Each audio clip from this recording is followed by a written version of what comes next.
Could you please state your full name and your title for the record? Charles Baker, also go by Chuck. I'm Special Agent with the Tennessee Bureau of Investigation, also known as the TBI.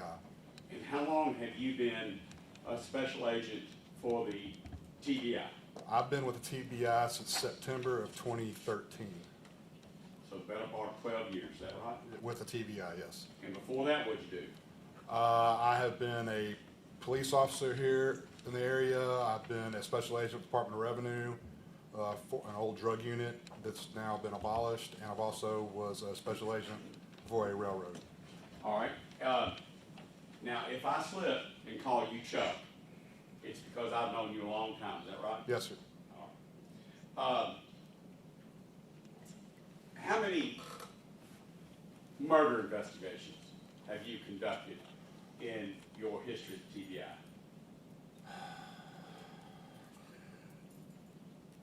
Best estimate. I'd say in excess of, been involved with in excess of 50, 60. And you also investigate police officers that are involved in what is referred to many times as critical incidents, don't you? Yes, sir. Fatality shootings, fatality killings in police custody, is that right? Yes, sir. And how many of those have you investigated since being with TBI?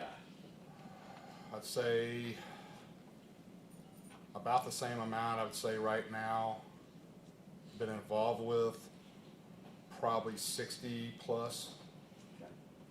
And in that, in those number of investigations that you've, by the way, before I forget, you were the lead agent or supervising agent or whatever title goes with your letterhead here as it relates to this investigation of the officers involved with Tyre Nichols. Correct. Were you not? Yes, sir. In TBI's terminology, you would call that the case agent. A lot of people would call it the lead investigator. So I've been the case agent for this case. Right. And as case agent, I'm going to lead you a little bit so we can just kind of get through this. As a case agent, you have other TBI agents that work with you and for you and report to you. Is that right? That's correct. And this case was opened at the request of who? District Attorney Steve Mulroy. Here in Shelby County. Yes, sir.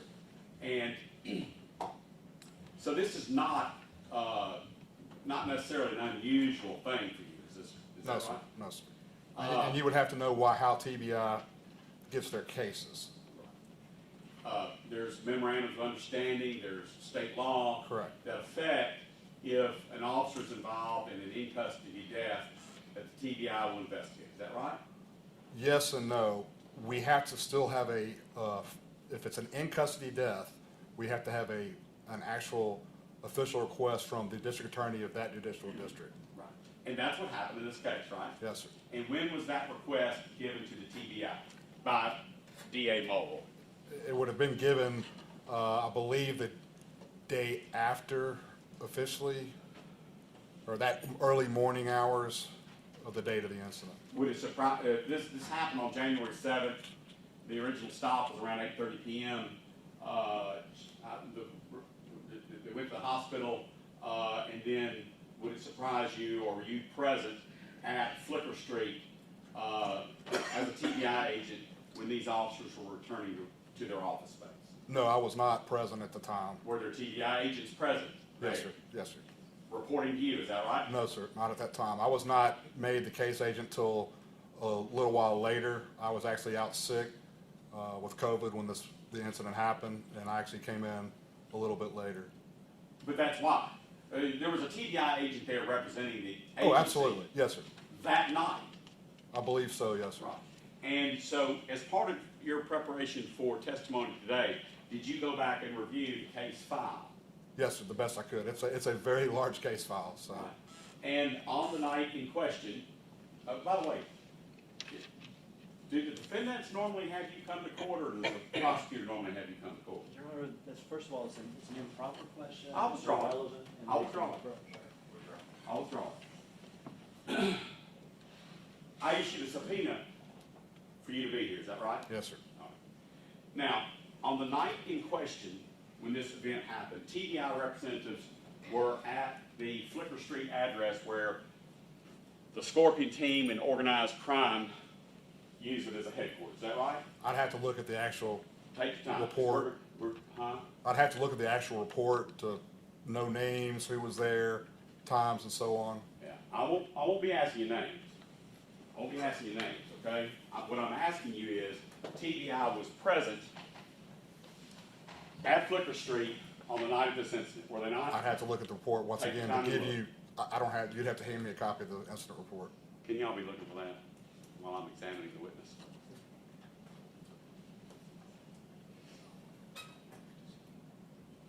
Do you have any recollection of the investigation of this case before we dig out the TBI report? In what sense? In any sense? Well, of course, but I don't have, at that time, I was not present Right. when this happened. I was at home with COVID. But the question I was going to ask you is, and I think you probably will find that it's customary in these kind of investigations, so just bear with me. Okay. The officers were photographed by TBI, is that right? From my experience, I always photograph the officers. Right. And DNA swabs were taken from the officers, is that right? In my experience, yes. And you have no information that would say that that did not happen in this case, is that correct? Not that I'm aware of.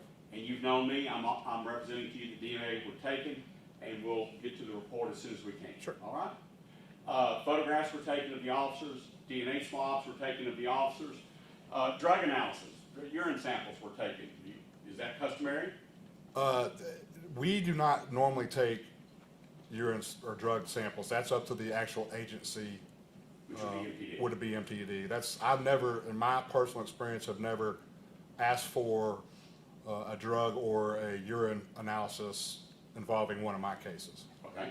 And the boots of the officers and shoes of the officers were seized that night. You're aware of that, Yeah, I do aren't you? know that, yes, sir. What? Yes, sir, they were. You were aware of that. And they were taken from the officers that night for purposes of what? Testing. So those boots would have been collected, bagged, and sent to our lab, and I believe in Jackson. I'm not sure if Jackson or Nashville tested them. I'd have to look at the actual report. But they would be sent off for testing, DNA analysis, print analysis. One moment.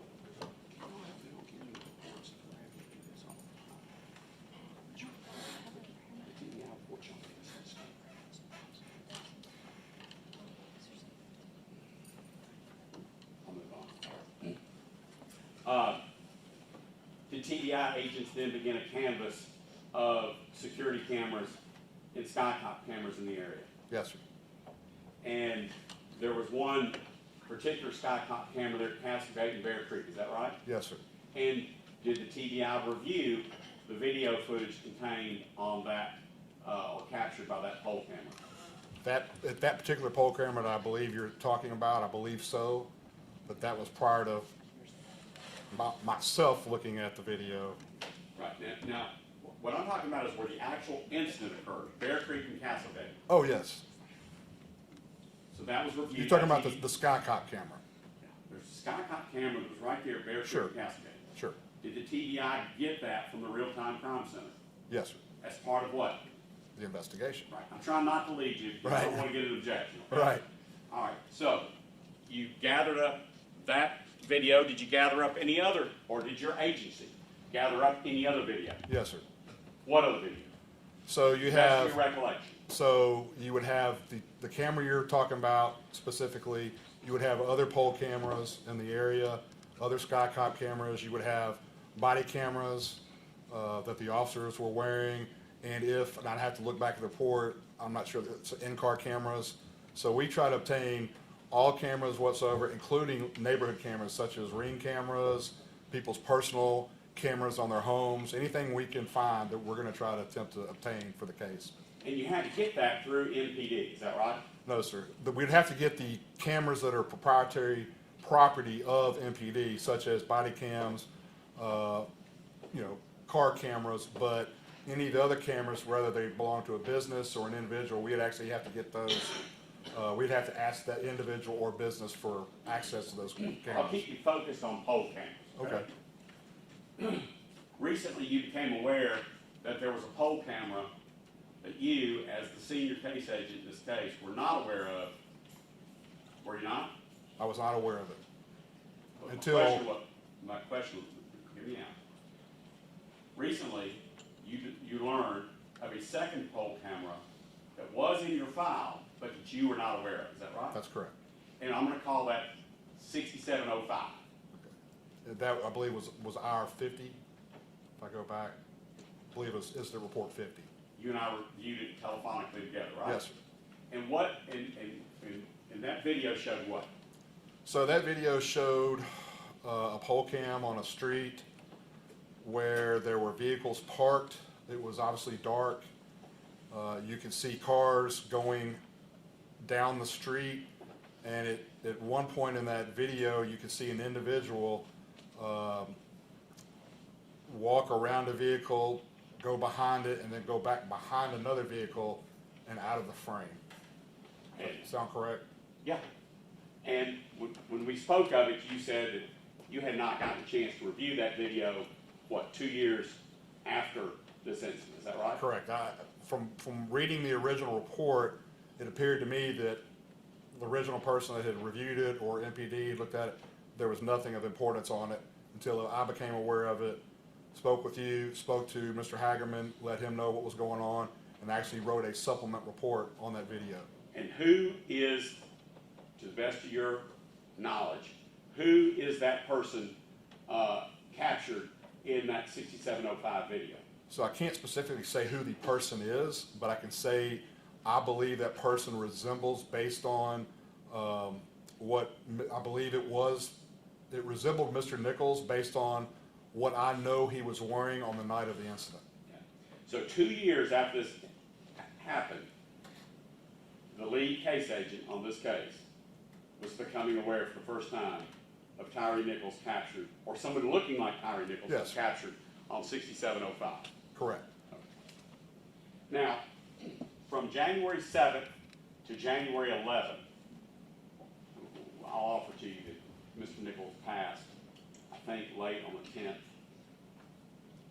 From January 7th to January 11th, was any attempt made by the TBI to gather blood and urine samples of Mr. Nichols to determine whether or not he was under the influence of narcotics?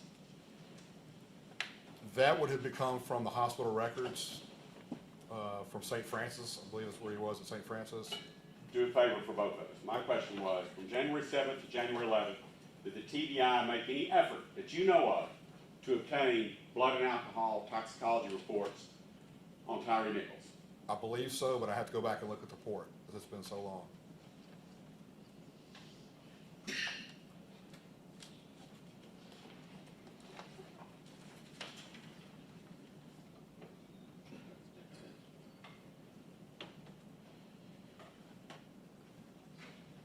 When did you come off of COVID and begin taking an active supervisory role in this investigation?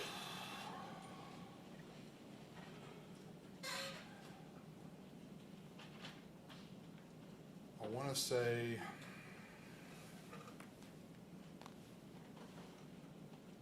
I'd have to go back to my report, but it was several days after. It was probably, After what? The death? no, after the incident. I believe I was told on a weekend when knew I was able to come back to work, probably 5 or 6 days. It was several days. But you have reviewed the file before coming, because you received your subpoena to come testify at trial. Oh, yeah. You've reviewed the file. To the best of my ability, because it's a very large file, so it's hard to memorize everything. Nobody's asking to memorize, okay? Were you aware, or were the TBI agents aware, that on the night in question, 5 or more narcotics-trained officers suspected that Tyre Nichols was under the influence of heavy narcotics? I have no idea about that.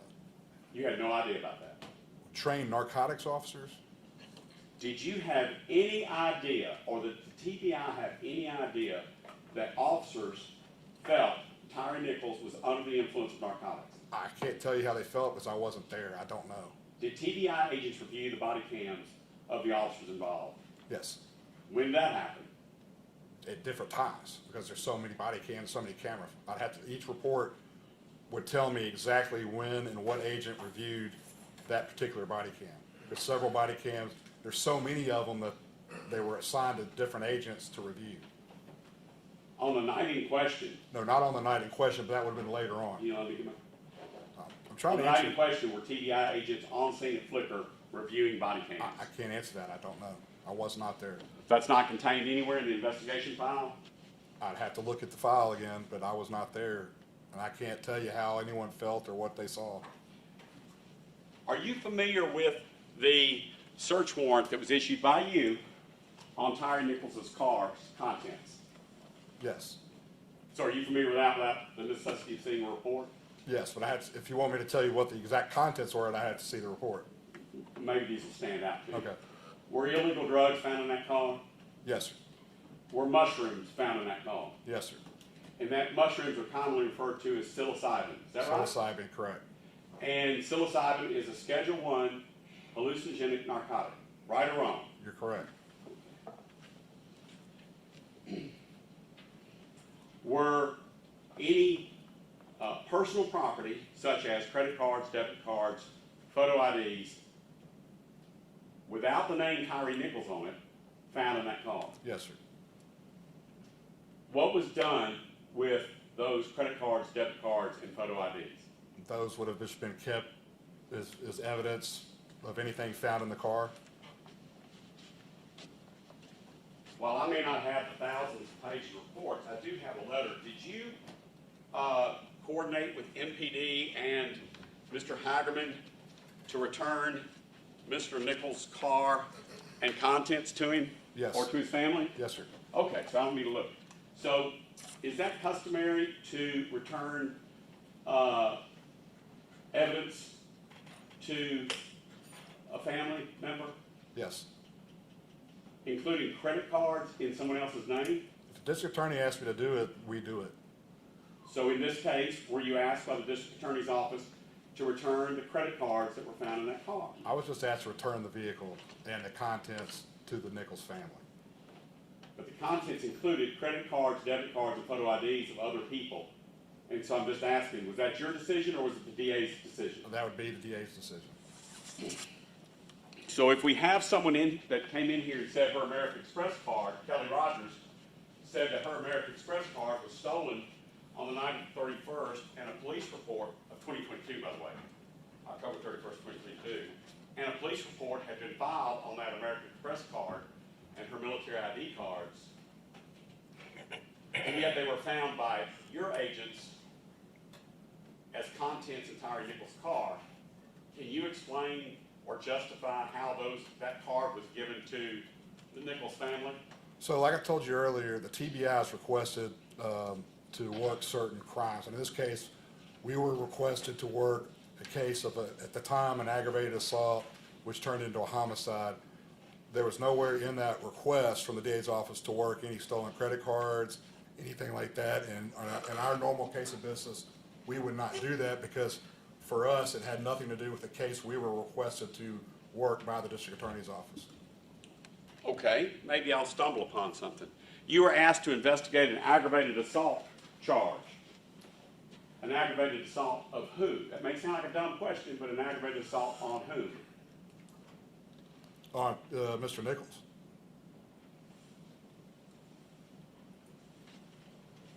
I was.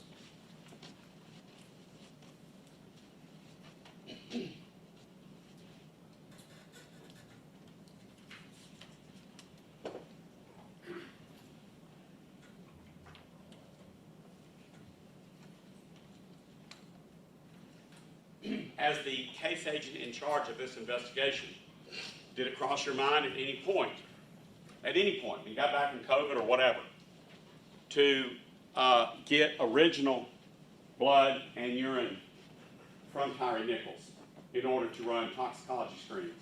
Well, by the time I became the agent, unfortunately, Mr. Nichols had passed away. Therefore, we would have gotten the blood samples from the medical examiner's office, All right. because they do a full tox screen. And had you not been out on COVID, as part of investigating this case fully, would have you requested by way of a search warrant blood and urine of Tyre Nichols while he was alive? While he was alive, I would have always, well, to answer your question, I would have requested the medical records from St. Francis, which would have contained a toxicology report. They had to do blood work for their treatment. That's where I would have gotten those records. Therefore, I would have issued a subpoena to St. Francis for all medical records for the treatment of Tyre Nichols. I'm going to pass to you, one moment, Judge, if you don't mind.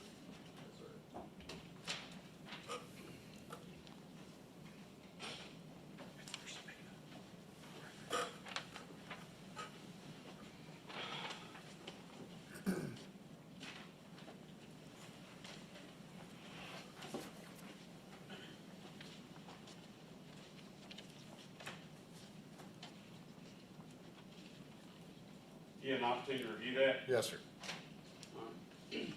What's the date of that subpoena? That subpoena is dated the 11th of January, 2023.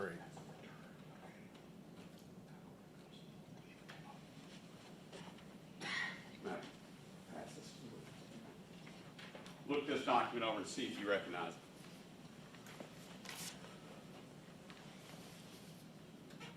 it. Correct. This would be the actual receipt of the medical records from St. Francis based on the subpoena that I hold in my hand here. Right. And the date of the subpoena is January 11th. Correct. What does that memo say from the TBI that St. Francis gave you records? What's the date of that? February February what? the 6th, 2023. Okay. So, 1 day shy of 1 month from when you issued the subpoena, is that right? I did not issue the subpoena. Another agent did. I'm sorry for referring to you and TBI. Well, yeah, I get it. But another agent who initially was working on the case issued the subpoena while I was gone. Okay. But a subpoena was issued by the TBI on what date, sir? The subpoena was issued on the 11th of January, 2023, and I received the records on February the 6th, 2023. Did you receive them or TBI? Because we were going to be careful on this I, you, and TBI. On February 6th, 2023, this agent, me, received the medical records for Tyre Nichols from St. Francis Hospital in regards to this case. In response to this subpoena, due to the voluminous nature of the medical records, a copy will be maintained by the case agent, and the rest will be provided to the District Attorney's Office for their review. Judge, may I have those two documents sequentially numbered as the next exhibit? First being the subpoena, second being the response to the subpoena. Any objection? No. Where we will show the subpoena marked as exhibit 27.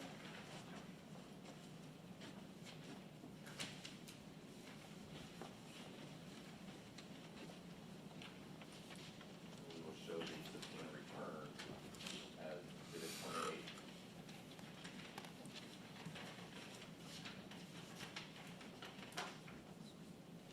And as part of that subpoena return that St. Francis provided you items, did they provide the blood and urine samples? I'd have to go back and look at the medical records.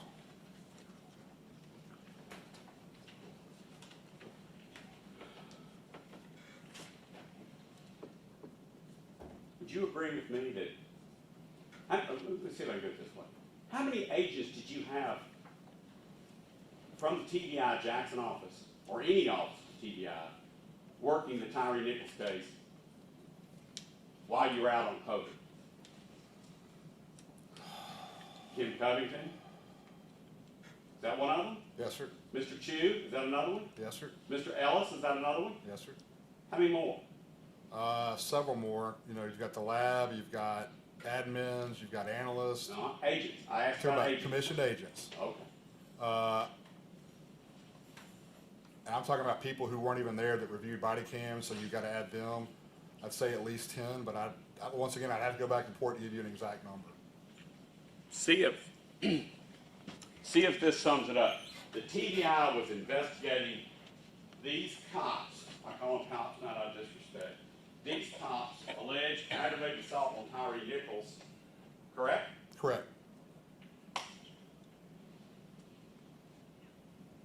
And that investigation was with the end goal in mind of prosecuting these officers for that alleged aggravated assault. Is that right? I wouldn't call it an end goal. My job, or our job as a TBI, is to gather the facts of the case, all of the evidence, turn it over to the district attorney's office for their review, determine any charges whatsoever. We're not a charging agency. We don't just charge somebody. We let the district attorney's office handle all that. Right. And one of the allegations is that Mr. Nichols fought with the police that night, was it not? That was one of the allegations. And one of the allegations was that Mr. Nichols was under the influence of some sort of drug or something that made his pain tolerance off the charts. That was one of the allegations made, right? That was something that was said, yes, sir. Did you or the TBI look into that? Yes, sir. But based on our review of video footage and based on everything else, it appeared to us that didn't occur. Okay. One moment, John. Yes, sir.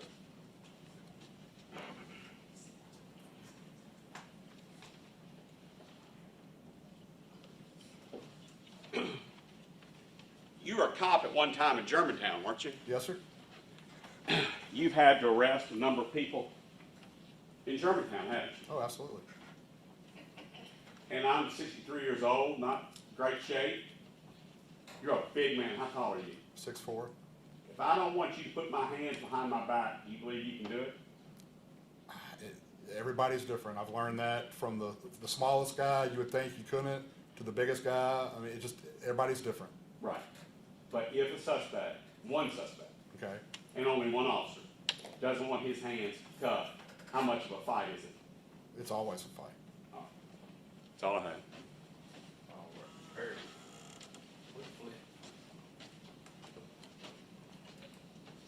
Special Agent Baker, Yes, sir. Special Agent Baker, you were asked a few moments ago from Mr. Zumach questions regarding a call regarding a particular poll camera and review of the poll camera. Yes, sir. And I think you were asked questions regarding review of 6705 Ross Ridge. Ross Ridge, which I refer to, I believe, was hour number 50. Hour- Initially. Our number 50. Did you review all of the videos at any particular point? Did I review all the videos? All videos that were submitted to you? No, I did not. All right, who reviewed most of the videos that would have been submitted? So each video submitted is reviewed by an agent. So say you asked me about a body camera for a particular officer, there'd be a certain agent who would review that, summarize it, and also provide a report for that. Okay. Now, you were asked specific questions regarding Mr. Nichols and whether or not during the course of your investigation you paid any attention to the conduct of Mr. Nichols, correct? Correct. And the conduct of Mr. Nichols, both at the time prior to being pulled over, would have been of importance, correct, to your investigation? Sure, absolutely. In other words, information regarding whether or not he was driving and the distance of driving, et cetera, those things were a part of your investigation file. They're part of the investigation, but And I understand the focus. let me finish. Just Yes, sir. so we would look at the whole case, but our job was to ask to look at the actual assault. So obviously we would look at that and see what led to it, but that was not the end goal of the investigation. Right. Information regarding what led to it, though, would be important to your investigation. Sure.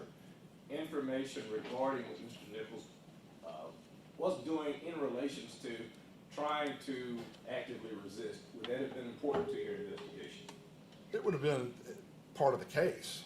Part of the case would have been to find out if it would have been of any importance to you or relevance, whether or not Mr. Nichols was in any way evading what would initially be a lawful arrest. Sure. And you were shown that 6705 Ross Ridge, that was pointed out to you a few weeks ago or a month or so ago. It's been a little, I think back in February, I believe, March, February, somewhere around there. And to be clear, that pointing out to you, that didn't come from MPD or No, Memphis sir. Police Department. No, sir. Didn't come from any other agency. Now, you realize that there was a whole another case in a whole other court, right? Oh, yes. Federal. And as a part of that federal case, you had agents that would have been there when people were interviewed, et cetera. right? Correct. And as a part of that investigation and during the time frame related to that, did that 6705 Ross Ridge video ever come to your attention? No, sir. Did it ever come to your attention that it needed to be a part of a supplement? Once I was aware of the video and what I observed in the video, I mean, obviously, Mr. Zumock told me about the video. Not that I don't believe Mr. Zumock, but I still want to see it with my own eyes.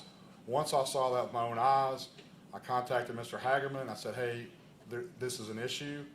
I need to do a supplemental report because it needs to be, that's the right thing to do. Right, and just stepping back a little bit now, I don't know you like Mr. Zumock, right? Y'all have known each other over the years, as was stated earlier, correct? Sure. And you still said that, hey, just because Martin said, look at it, I didn't necessarily take his word that this was something worth me calling Mr. Hagerman about, right? No, I would take his word, but I have to, in order for me to write a report, I have to see what the allegation is or what was on the video. In other words, this is your job. This is not just you and, somebody Oh, telling you no, it's something. absolutely, it's my job. And so as a part of your job, just because the defense counsel says, hey, look at this, you don't automatically write a supplement, right? No, sir. And you wouldn't have any problems on the other end of the phone saying, hey, Mark, this ain't worth my time, right? If it was something to do with the case and had evidentiary value to it, I absolutely would. Same as if you called me and said, Mr. Baker, I saw something in this video, you mind taking a look at it? I would do the same for you. No, I understand that. Let me be clear. You, because you looked at it, thought it was important enough, just like you just said, Right, to have written a supplement. absolutely, Regarding it. absolutely. And in that video, you said that you remember looking at the person walking behind cars, right? Correct, Walking in between cars, right? correct. Did you make a note in your file regarding a particular point in the video where there seemed to have been something that looked different about the condition of the vehicle or the back of a vehicle after Mr. Nichols walks off of the screen in the video? So, the condition of a parked vehicle or A parked a vehicle vehicle. driving by? Let me ask you this way. Do you remember the vehicles and the locations of the vehicles in the video? Yes, And there appeared to be at least two different vehicles. correct. Those vehicles did not appear to move during the course of the video. They appear to be stationary parked. Right, and it appeared that Mr. Nichols walked at first to the front of the vehicle that would have been the eastmost facing. I don't know if you would know the directions. Right, so they've been pointing east. Right, and there was a vehicle that would have been the eastmost facing vehicle, the one Correct. that was in front. Correct, He walks to the front, Correct. correct? Then he walks to the middle of the two vehicles. of the two vehicles. Right, The void in between the two. right, and then he eventually walks off screen west of the vehicle. Correct. When he walks west, does the condition of that westmost facing vehicle, the rear end of that vehicle, does it appear to have an instrument placed at the bottom of it? So, I reviewed that video, and I know where you're going with this, and let me give you my view on that. So, when he walks off back to the west, you can actually see a lighting change. And I believe that to be like a ring camera or a motion type camera or light, I'm sorry, that went off. That light caused a reflection that looks like an object, because once that light goes off, it disappears. So once you look at that video, it's a glare, not an object. That would have been a good premise, but we got the video, Right. and I'm not sure. And I could be happy to show you. Yeah, It's in evidence. right, it's in evidence, I don't remember the exact number, but it was already remarked. Here.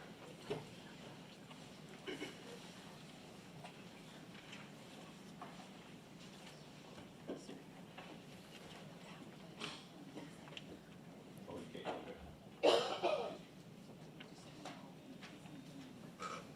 Didn't do it.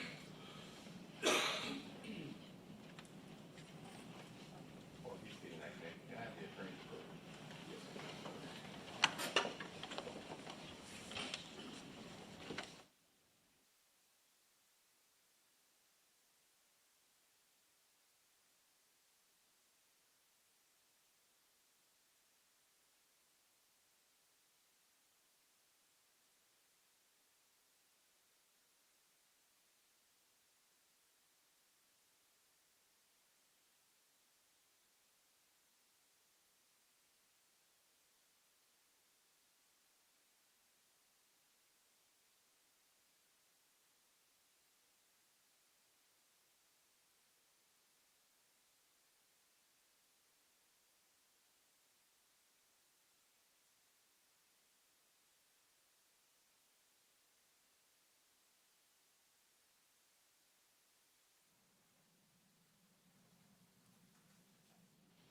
mind if I stand over here, because I'm old and blind, and do you have a pointer by any chance?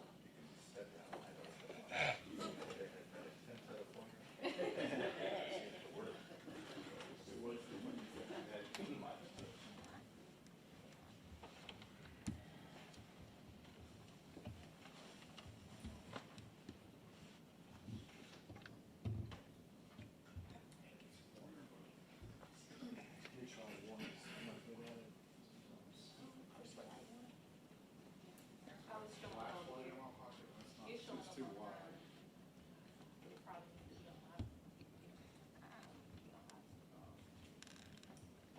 I can point with my finger. I'm gonna call here so the jury can see. Actually, you might want to stand up here. So go ahead before you. Yeah, I'm not sure if the court wants to license them or what have you for it, but. Well, I'm gonna allow you to ask the questions, and then I'll allow you to respond to the questions and indicate as you need to with your testimony. But I need you to speak loud to make sure that the court reporter can get your comments. But if you wanna go ahead and hit those lights. No, you can turn them all down. All right, you can proceed with your questions. Yes, Your Honor, Mr. Estes. And second, is this the 6705 Ross Ridge video that we've been discussing? Yes, sir. And did you ever go out on that street yourself? I did not go out on that street. All right. I'm gonna hit play. Do you see the actual, we're gonna go just with the number at the top. It's 20, 27, 50, 55 when we're starting.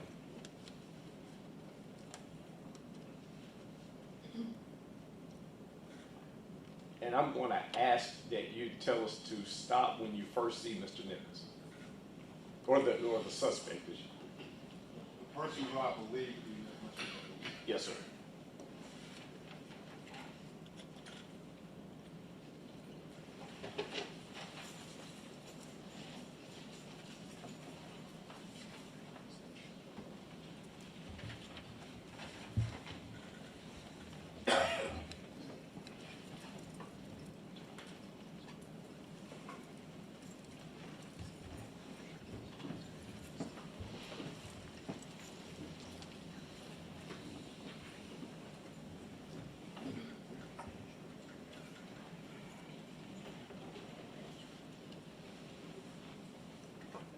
Right there. All right, pause. At this point, Mr. Nichols has walked past the back of that vehicle, correct? Correct. And has there been any motion sensor going off? No, sir. What's the timestamp on? I'm sorry. 20/28/57. Well, actually, been 20/28/55 when he first came into frame. All right, 2028, you said 57? 55 when he came into frame. All right. Thank you. Okay, we're going to continue. Please.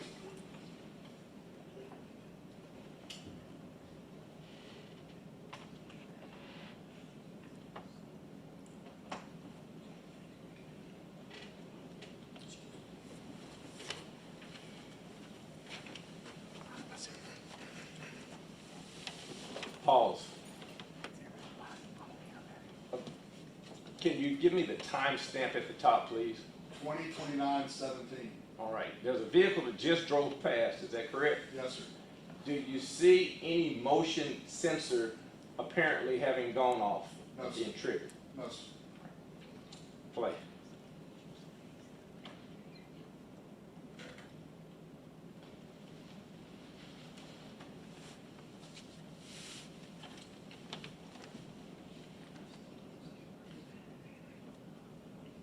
Pause.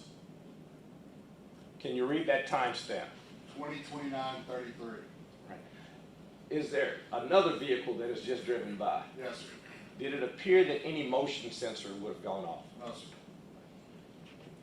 Play.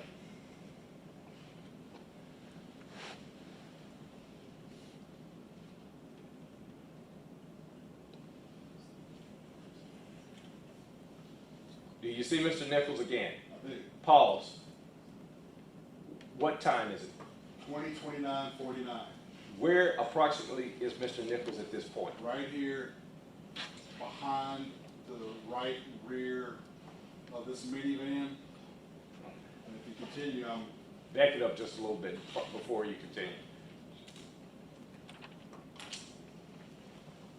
All right. Right now, you see him in between the vehicles, correct? Clear. All right. And this is 2946. Correct. All right. Now hit play.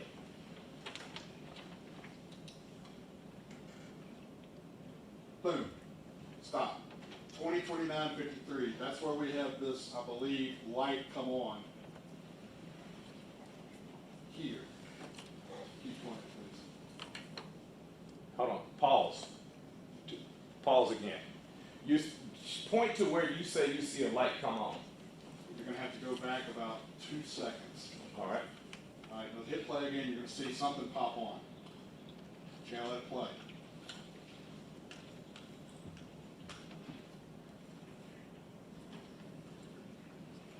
Okay, let it play.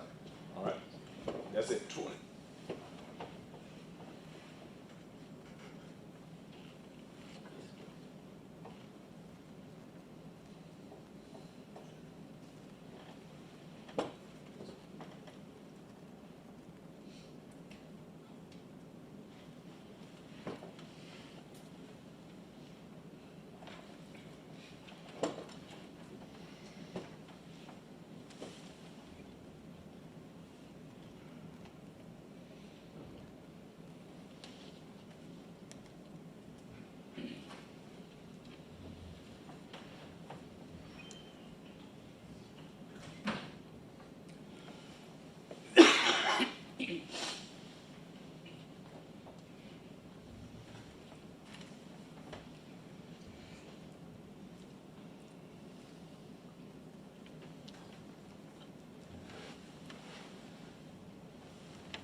See another car come by. Correct. Notice that light's still on.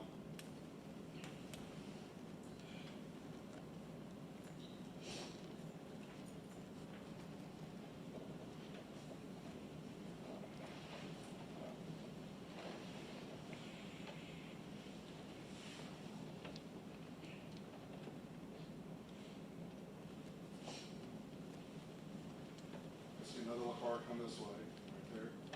All right.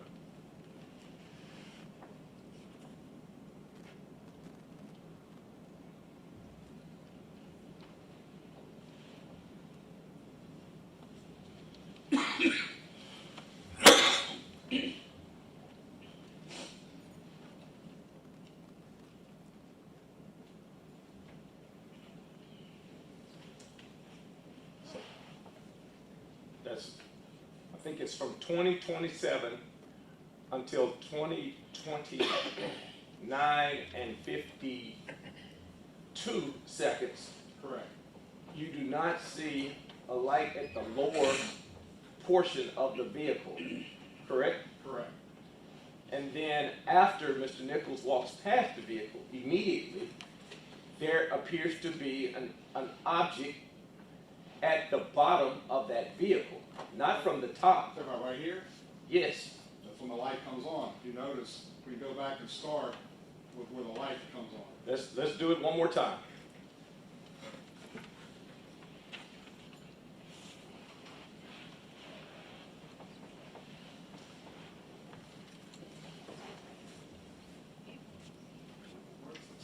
What time is the light on? 2029:53. Can we not just get close up to the, And what we're gonna do is stop at 2029:51, just to give you that second. You want to fast forward to that? Can't, I'm just scared. all right, go back. Okay, the light comes on. Go back 10 seconds. And I want you to keep your eye focused right here. Once that car passes, and when this light comes on, when he walks by and gets over here, possibly up in this yard, I want you to keep your eye focused right there when that light pops on. Not the car light.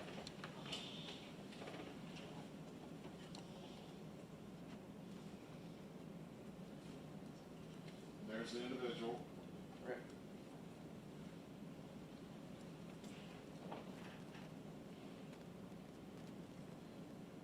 stop it on 51. He's Stop going right off the now. light.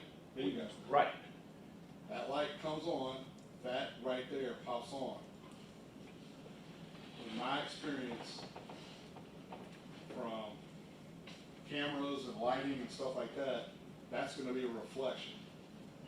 Based on what I believe to be some sort of motion sensor light, probably closer to the house, which leads me to believe that that individual, rather than go straight down the street, he probably went further into the yard, causing that light sensor to go off. And you, 20, 29, 53, that's when we see the light pop on. Yes, sir. You will, I guess, admit that there is a reflection at the back of that vehicle, correct? Correct. And you will also tend to the fact that there have been 2 vehicles that have passed that vehicle, right? Correct. I mean, passed that Correct. van. And you also will agree with me that the direction that Mr. Nichols walked from would be from the south side of that vehicle. In other words, the passenger side of the vehicle, Correct, on this not the side. driver's side, right? But I don't know where he went once he went there. He could have gone that way, he could have come this way, I don't know, because the camera doesn't show us. But you do see a dot at the back of that vehicle, yes or no? I do. And you can cut the light on and you can go back to your seat if you like, at this point.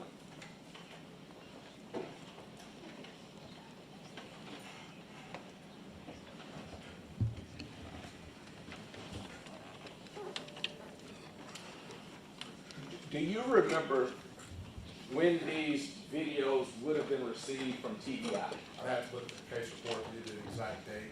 All right, and it would have been simultaneous though with the same date as the other video from Ross and Castlegate? More than likely, but there were so many videos obtained that they could have come and the way we get a lot of these videos is through a download system, and it is extremely time consuming due to the data size. We're talking gigabyte, terabytes of information. Right, but the 2 that we would have received, Skycam would have been from that location, Right. 6705, and the Ross and Castlegate Skycam, correct? Correct. So at least somebody reviewed it at some point and turned it over to TBI, correct? Correct. Indicating that it had some importance, right? Well, they would turn over every single video obtained, not necessarily that they're reported or not, but any video whatsoever that they would have had of the general area, they would have turned over to us. The ones that we would have received in discovery would have been these 2. Is that fair? Oh, yes. From your case file? And being the fact that the person that you identified as somebody wearing clothing similar to the person that you would come to know as Tyre Nichols, at least somebody thought it had some value to the case, right? Sure. And according to your case file, did anybody go out to see if there was a motion sensor in that yard? Not to my knowledge, Mr. To your knowledge, did anybody go out on the next day to look around and canvass what was left out there? No, sir, not to my knowledge. And your file to this date has nothing about anybody getting any information from the houses in that particular area about a motion sensor, about whether or not at 2029-52 there was an instrumentality, dope, other credit cards, anything left at the back of that vehicle. No, sir.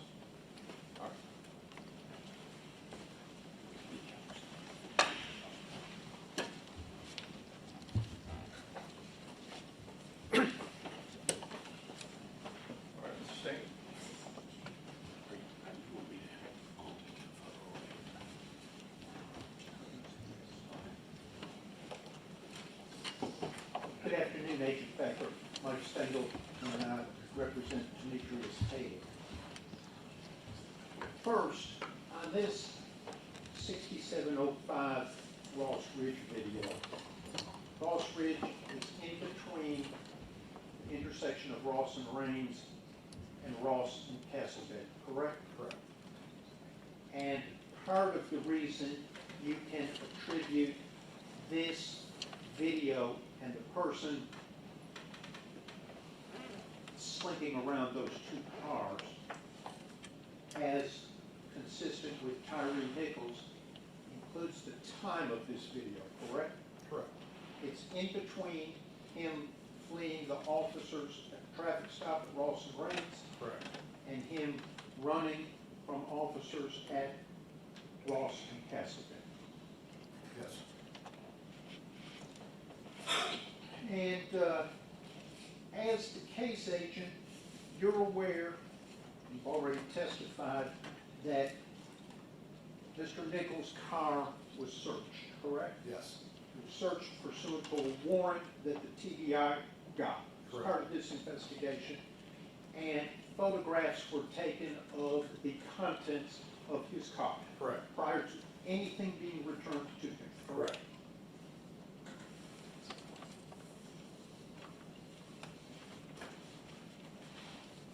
I'm going to show you 8 or 9 pictures and ask if you recognize them as some of the pictures. There were. Sure.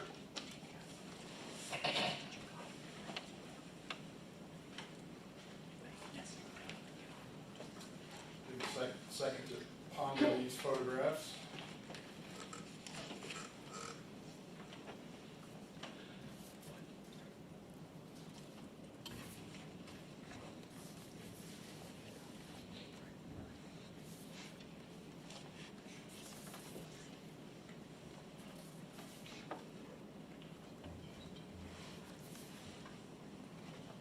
Sure, these were, I believe, things that were photographed from the contents of the vehicle. Okay, those are photographs that were taken from the content of, some of the contents Sure. of the vehicle during the search by TBI agents. Sure. Correct? You want me back? Your Honor, I've asked that those be marked as the next numbered exhibit.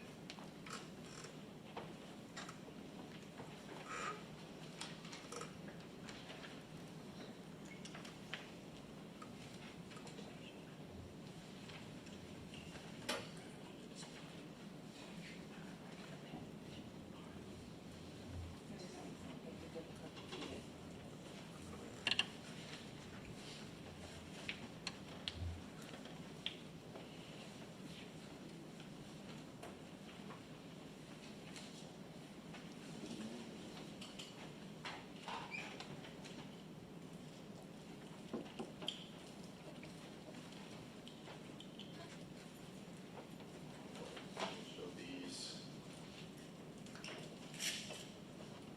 9 photos of the contents of Mr. Nichols' car, exhibit 29.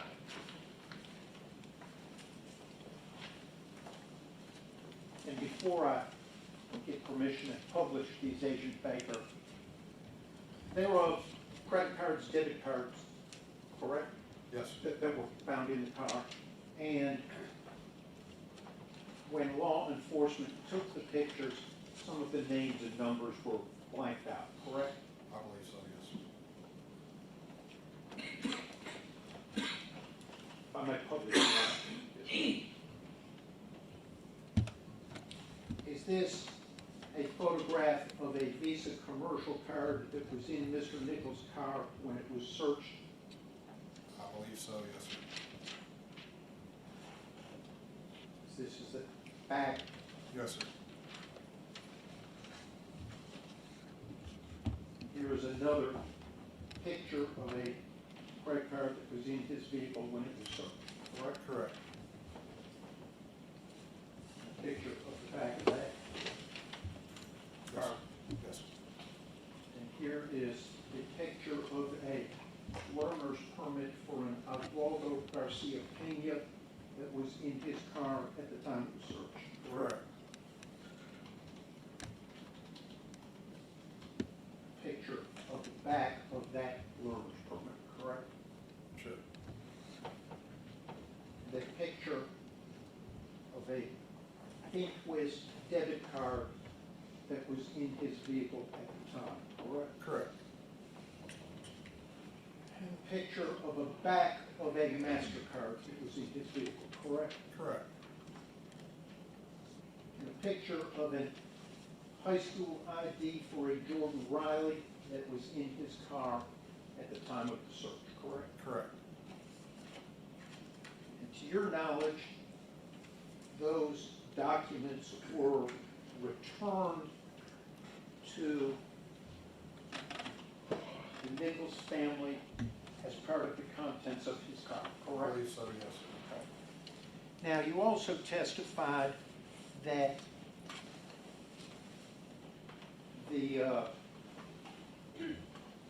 on the night of January 7th, the night of the incident, boots were seized from 6 officers, correct? Correct. And they were submitted to the TBI to be tested, correct? Correct. And you, as the lead case agent, received a report, forensic biology report, is that it? That's correct. Okay, that, So that's gonna be, basically, that's gonna be our DNA unit. DNA unit, that's the result of the DNA testing on the boots and other DNA testing related to this case, correct? And it includes the boots seized from the officers, correct? Correct. I'd ask that that be marked as the next numbered exhibit.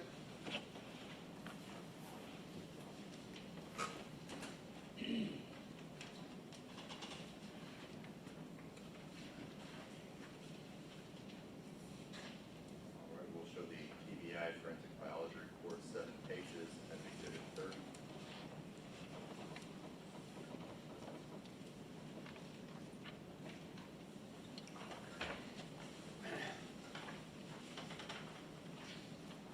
I'm going to pass you one more document.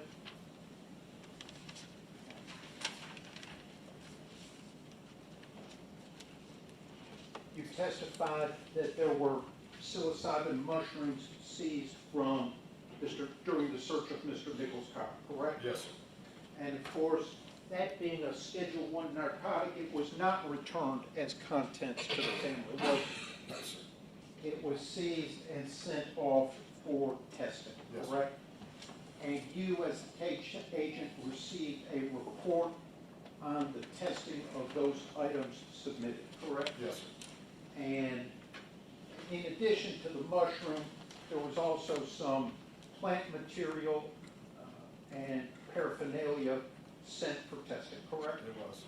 And that's a report from those items sent for testing. Yes, sir. And it confirms that seized from his car during the search was plant material containing psilocybin, the mushroom. Well, let me read you what exactly was sent, so we're all on the same page. So there were 4 items sent. The mushroom material, charred residue, plant material residue, burnt substance. Item 12A was the mushroom material. That was a positive for psilocybin, I have the worst time pronouncing it, 1.77 grams. Okay. 13A, which is a charred residue, that tested positive for delta-9, which is basically a cannabinoid marijuana. 13B, plant material residue, that also tested positive for cannabis. And then 14A, the burnt substance, was 0.06 grams, and that testified positive for cannabinoid. Let's get that be marked the next one.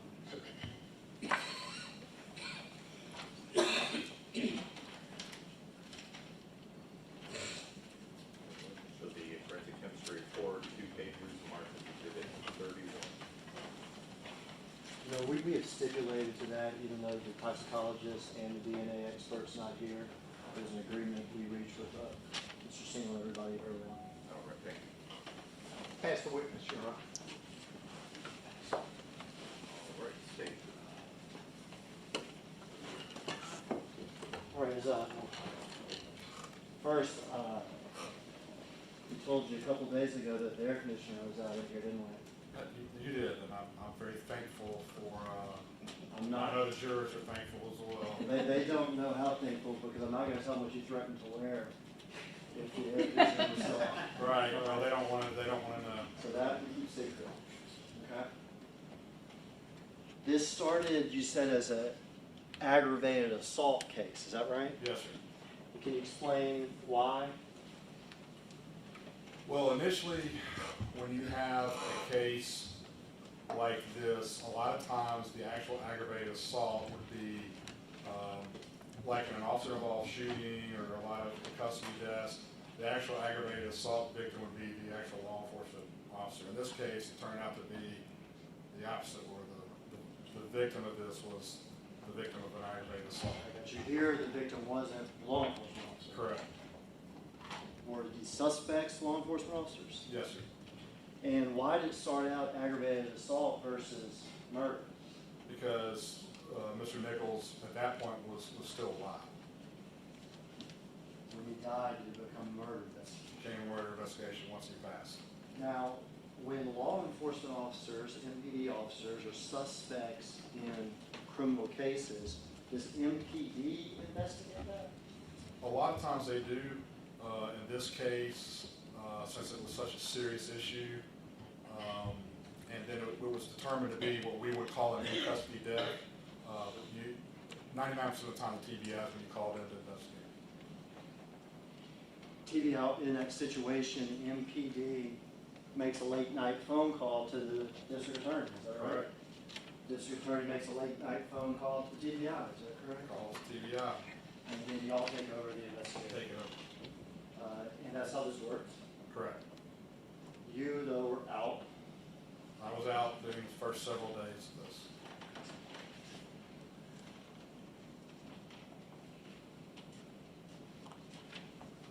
There's another, I don't want to say law enforcement, but there's another agency involved in this investigation. Now, let me see what I mean. Do you know who the Shelby County Medical Examiner's Office is? Yes, Did they have a role in this investigation? yes, In fact, during the course of this investigation, in the very first few days, were TBI agents, including yourself, in contact with the Shelby County Medical Examiner's Office? yes, Mr. Zumach asked about hospital records, correct, right? TBI subpoenaed hospital records. correct. Were you aware that the medical examiner's office also got hospital records? Yes, sir. They don't have to subpoena, they have full access to any record they want. Because they're actually the highest ranking of anybody on the scene. Technically, yes, when it comes to a death, They have the ability to obtain the hospital samples absolutely, directly directly. and don't have to wait for you. No, Were you aware that Dr. Ross had actually obtained the samples from the hospital? later, but knowing Dr. Ross, that I know how he operates, that's what he's gonna do. And had you spoken to Dr. Ross in the few days after this, after Mr. Nichols unfortunately passed, about how the autopsy was going? Yes, sir. About what his initial impressions were? Yes, sir. And did he tell you that his initial impression was that this was a homicide? Yes, sir. That it was trauma to the head? Yes, sir. But did he tell you that he's gonna send brain slides and everything else off for look by other experts? Yes, sir. There's an expert in New York. We have particularly unfortunate cases like this that they will send off, and I apologize to the family and attendants, but they take brain slices and they send those off to a pathologist who specializes in that field in order to do a further study that the MD's office here can't, won't say can't handle, but it's a much more comprehensive exam. And you were talking to Dr. Ross and his people as this went, Oh, yes, and relaying that to us. absolutely. Mr. Nichols dies. It's a homicide investigation. Homicide. And you, TBI wanted to obtain all the video they possibly could, correct? Anything, turnover every time. Body worn cameras of the suspects, Correct, of the ones that had body worn cameras. correct. Any sort of poll cameras or thing like that? Anything that the MPD says that they have, we ask for. So we say we want the poll cameras and any camera you have access to for a specific area, and get that. And when you ask for it, they're supposed to give it to you, right? Yes, sir. Are they supposed to be trying to investigate themselves and doing their own review of tape and stuff? No, sir, not at all. Because that's the whole point. They have a conflict. We are TBI, we are known as an independent agency. totally independent. We don't answer to anybody basically except the district attorney. So they turn over videos to you. Correct. Your agents review the various videos, is that correct? Numerous videos. And was there one video in particular that got everybody's attention immediately?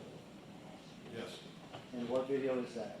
That was the video that actually saw the major incident, reason why we're here, basically. Pretty deep in the neighborhood. Yes, sir. Pretty rare to get. From my understanding, it was almost kind of accidental to get that video. Once you saw that video, were you still interested in investigating? Do you understand what I'm saying? Yeah, you rephrase that. When you saw the video, did you believe there was criminal conduct that needed further investigation? Oh, yes. On behalf of whom? Well, the officers that needed, from my view of what happened in that video, we need to further investigate the circumstances of that, From what you saw. from what we saw. And would it be fair to say the kicks to the head? Yes, sir. Would it be fair to say the punches with the people with the arms? Yes, sir. Would it be fair to say the kicks on the ground? Yes, sir. Would it be fair to say what was not told to medical personnel? Yes, sir.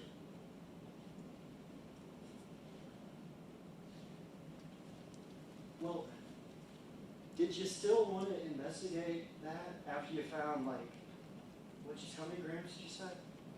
Was it 1.77 grams of mushroom material? Did you still want to investigate that after you found 1.77 grams of mushroom material in his car? Specifically in the trunk, so no. In the trunk. Right. So you find 1.77 grams of mushroom material in the trunk, and y'all say, hey, he had some mushrooms in his car, let's forget this whole thing. That's not how we operate, Is that how anybody operates? not to my knowledge. When y'all found some gift cards and debit cards and a credit card and a school ID or whatever in his car, at that point, did you say, let's just not investigate this? No, sir, because honestly, the cards that actually we just saw, to me, look like gift cards. I don't know whose those are, I assume they were his. The ID, I don't know if it's stolen, I don't know if it was a friend, if it was left in the car, but to me, it had no direct bearing on what I was asked to investigate. Yeah, and let's assume they are stolen. Let's say there's some stolen cards in his car, let's say that. Say they would say everything in that car was stolen, it still has, to me, no bearing on the seriousness of the case I was asked to investigate. I was not asked to investigate stolen credit cards or contents of the vehicle. Because you have a little bit of mushroom material in your car, what happens next to you is still a crime, right? Yes, sir.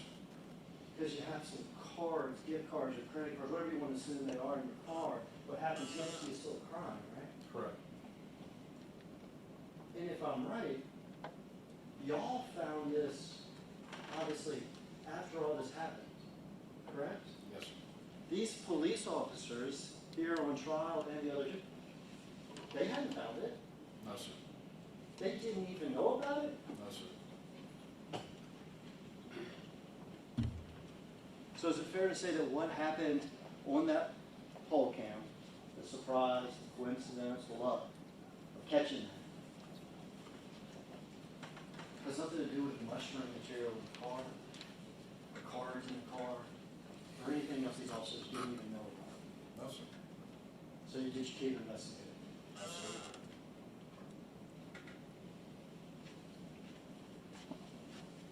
Do you, I can't pronounce it either, okay?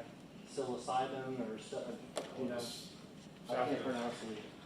But you know it's mushrooms, what Right. people, you know, call it. Psychedelic. Yeah, it's like a recreational drug that people take, and maybe it's a, Objection, Your Honor, he's testifying, we've gone far afield when it comes to leading.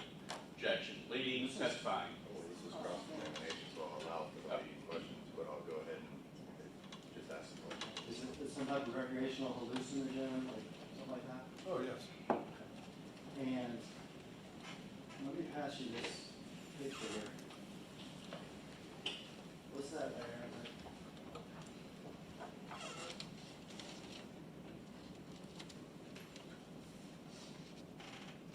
Is that just some sort of burnt material or something? Is that the mushroom that we're talking about? I don't know what that is. Yeah, because it's just hard to say. Right. Because 1.7 grams is how much of something? I mean, I think a dollar bill weighs a gram. So a dollar, But you can put it down. Have you had occasion to arrest people for having mushrooms before? it's been years, but the last time was because the person had a gigantic Ziploc bag. Oh, big huge Huge bag, yeah. But I've never arrested anybody for a mushroom or anything like that. Something like you sell almost. Oh, yeah, there was definitely, it was a distribution ring. The guy with the gigantic bag of all those mushrooms, did he have superhuman strength? Oh, little bitty guy. Your experience, have you ever found mushroom use associated with superhuman strength? Not to my, from my experience, not. It's a psychedelic. Correct. You ever found marijuana associated with superhuman strength?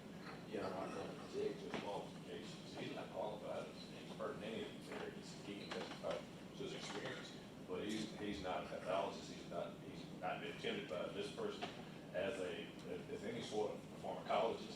He doesn't have any sort of testimony or any sort of credentials that we can rely on, pharmacokinetics, nothing along those lines. He's not testifying. He's not testified as an expert. I'll withdraw that and lay a foundation. Have you arrested people with marijuana before? Yes, sir. We'll remember, don't we? Yes, sir. You arrested people under the influence of marijuana before? Yes, sir. Have you found those people that have superhuman strength? Not one time, very peaceful.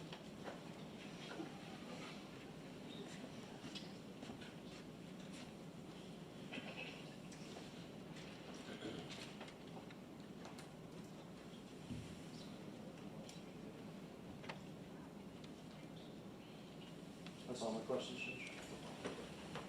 Agent Baker, Mr. Hagerman went through a series of scenarios with you.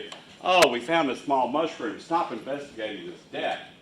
No one suggested to you to shift your sights over to Tyre Nichols and away from the death. Right? No one suggested that. No, sir. Okay, so those questions about, gee, you should have stopped what you were doing with the police officers and go look at Tyre Nichols. No one suggested that to you, right? You gotta rephrase that. I'm kinda I didn't phrase the question, sir. It was a ludicrous question. No one asked you to stop investigating Tyre Nichols, and no one told you to stop investigating the police officers when you found these things. No. But my question to you is, in conducting an investigation, it's a very broad investigation to determine what was going on when this incident happened, right? Correct. There was allegations of resisting arrest, right? Correct. So you have to look into why this, I think you called him a victim, why the victim was involved with the police that night anyway, right? Correct. And one of those very reasonable conclusions would be that the victim, as you call him, had evidence of crime in his car and was attempting to get away from that car. Isn't that a fair assumption? It could be, or And if you were investigating it, you would pick up the phone and you'd call someone named Kelly Rogers or Pena Garcia or Jordan Riley and say, can you explain to us, sir, how your IDs and credit cards ended up in this car? If you were investigating. yeah, but I wouldn't investigate that. That's right. That's all I'm asking. I've noticed when this side of the table asks you questions, Your Honor, I object to this question already. Can we approach?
you became the lead case agent on behalf of TBI, Correct. right? Yes, sir. This is your case, right? Yes, sir. And are you giving the impression that all of the arrests, now I'm going back before your TBI agent, all of your arrests have been pretty much thorough, just like what was being suggested a few moments ago? In other words, when you used to arrest people, all of those situations were the type of arrest that you say, sir, turn around and put your hands behind your back. Oh, no. And you never had any difficulty arresting anybody that just didn't want to be arrested while you were a police officer through the years that you were in law enforcement. I had many difficulties, And unfortunately. how many years did you serve in law enforcement? This will be my 25th, going on my 26th year. And how many of those years did you serve in the capacity as a detective or a special agent? All but 5. Okay. And so all but those 5 years, did you ever work in OCU? I was never worked for MPD. And so did you ever do any sort of work in what would be considered vice, for instance? No, no, well, if you count drug work, I've worked fugitive, but In your work as a non-just regular uniform officer. As a uniform officer, sometimes the arrest work is a little bit easier than if you're in a capacity as a vice officer or an OCU officer or in some of the other capacities that you might have served in. Is that true? I don't think I can answer that way. I don't think anything's easier. I think each arrest is always different. Okay. All right. January 7th, 2023. Were you out there arresting a man that had these credit cards and debit cards in his car? No, Were you out there trying to arrest a man that had driven 2 miles away from blue lights when they first came on? no, Were you out there trying to arrest a person that had run from 3 different locations? no, Were you out there trying to arrest a person, and I don't care if he had a little bit of dope or a little bit of mushrooms or a little bit of this or a little bit of that? You don't know anything about Tyre Nichols, correct? nothing. You don't know anything about his strength, right? Nope. You don't know if it's superhuman or subhuman, I right? have no idea. And out there on that particular night, you could not place yourself in the position of either Tyler Darius Bean or anybody sitting here on trial. Absolutely not. So your testimony regarding superhuman strength and all that stuff, that is what he's asking you. What we're asking you about is your conduct in this particular investigation and what your file has. You did not investigate Mr. Nichols as it relates to why he would have been motivated to run, right? No, You didn't investigate Mr. Nichols regarding why he did not want bracelets put on him. no, And you don't know anything about his strength, about how much he resisted, any of that, right? well, I mean, I can see on the video how he resisted, He was actively resisting in the video. but I No, can't, no, that's let me that's a finish. question. Let me finish. No, excuse me. He's gonna ask a question, make sure you give him the opportunity to answer the question. Yes, sir. So go ahead and ask the question, let him have the opportunity to answer. Yes, sir. Now, you can see. Yes, sir. You just said he was actively resisting, correct? From the video that you watched. Correct. Right.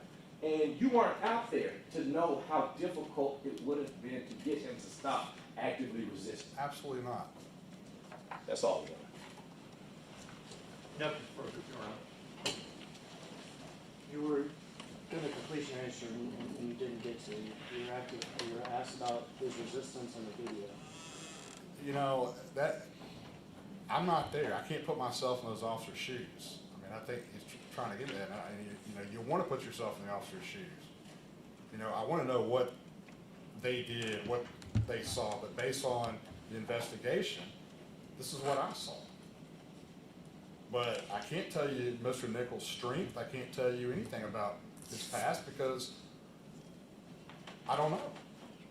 And that's what I want you to know, or the jury to know, that I have no idea about Mr. Nichols' history. I was asked to work a case involving the death of Mr. Nichols.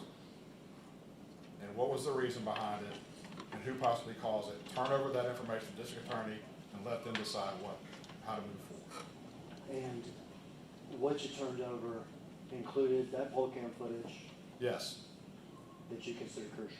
absolutely.